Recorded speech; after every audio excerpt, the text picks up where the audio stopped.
அனைவருக்கும் வெற்றி தமிழ் பயிற்சி அகாடமியின் சார்பாக இனிய வணக்கம். இந்த சார்ட்டில் நம்ம 8th ஜியோகிராஃபியில் இருக்கக்கூடிய ஒரு மிக முக்கியமான பகுதிங்க. So police exam, H G T exam, P O exam, TET exam படிக்கிறவங்க இதெல்லாம் நல்லா பார்த்து வச்சுக்கோங்க. டிஎன்பிசி சைடு மேக்ஸிமம் வந்து கேட்க மாட்டாங்க. ஸோ நீங்கள் ஒரு குரூப் 1 லெவலுக்கு படிக்கிறீங்க அப்படின்னா கண்டிப்பாக இதை நீங்கள் தெரிஞ்சு வச்சுக்கணுங்க.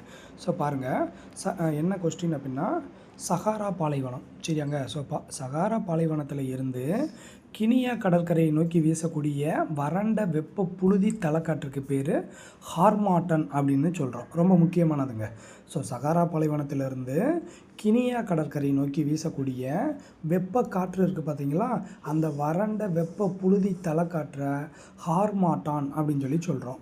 அடுத்தது சஹாரா பாலைவனத்திலிருந்து மத்திய தரைக்கடல் நோக்கி வீசக்கூடிய வெப்ப தலைக்காற்றுக்கு பேர் சிராக்கோ அப்படின்னு. ஸோ இதுதான் ஆல்ரெடி கேட்ட கொஸ்டின்.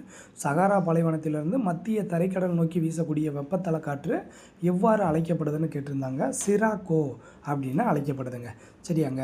அடுத்தது உங்களுக்கு நல்லா தெரியும், வெப்பமண்டல மழைக்காடுகள் வந்து பூமியின் அதாவது உலகின் பெரும் மருந்தகம் அப்படின்னு சொல்லி சொல்லுவோம். ஸோ இதில் எக்ஸ்ட்ரா என்ன சொல்லியிருக்காங்க அப்படின்னா புவியின் அணிகலன் அப்படின்னும் அழைக்கப்படுது, சரிங்களா.